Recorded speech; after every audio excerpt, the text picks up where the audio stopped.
आप सुन रहे हैं द क्विंट और मैं हूं अलिफ। मैं कहानियां सुनाता हूं, कुछ किस्से, कुछ कहानियां जो यादों से बुनी हैं, कुछ सपनों की कहानियां और कुछ अपनों की कहानियां।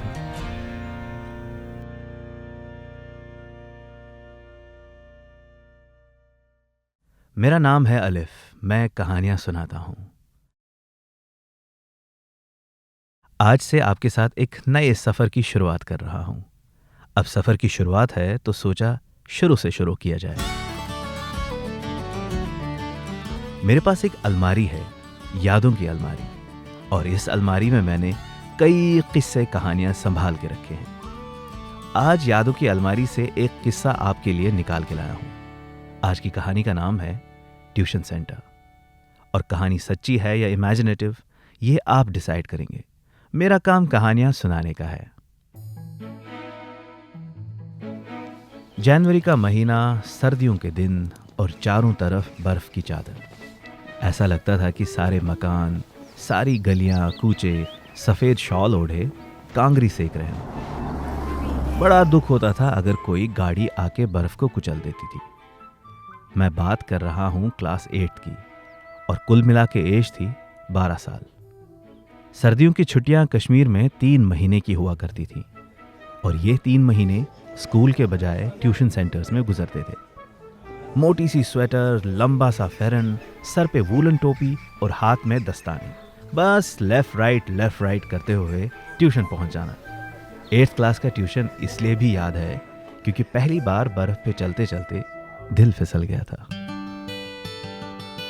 पहली बार किसी से इतना लड़े थे कि जिस दिन लड़ाई नहीं होती थी तो बड़ा सैड हो जाता था।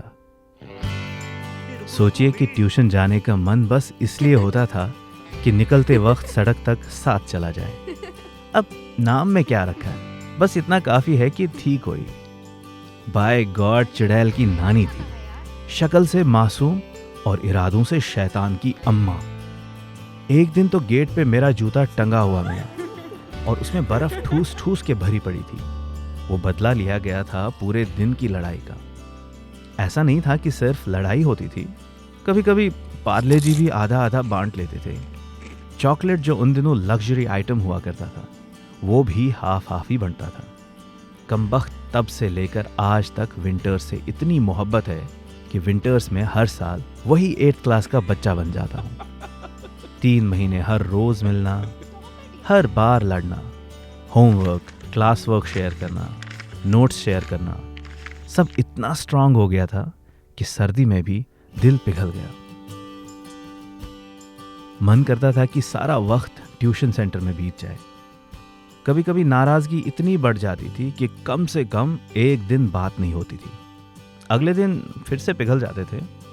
अब ऐसा नहीं है कि पढ़ाई नहीं की, पढ़ाई भी की, अच्छे मार्क्स भी लाए, इसीलिए तो शायद आज तक इस चीज़ का गिला नहीं है। मैं उन दिनों की बात कर रहा हूँ जब ईद पे ईद मुबारक के व्हाट्सएप फॉरवर्ड्स नहीं बल्कि चमचमाते ईद मुबारक के कार्ड्स भेजे जाते थे। एक कार्ड हालांकि 10 से 15 रुपए का आता था, पर पॉकेट मनी से एक आध महीने सेव कर लेते थे। फ्रेंडशिप डे पे बैंड्स गिफ्ट किए जाते थे, और चिट्ठियां हाथ से लिखी जाती थी, और वो आमने सामने एक्सचेंज होती थी। वो कई दिनों तक एक दूसरे के इंतजार की फीलिंग ही अलग थी। उस दूरी में ना अजीब सी नजदीकी हुआ करती थी।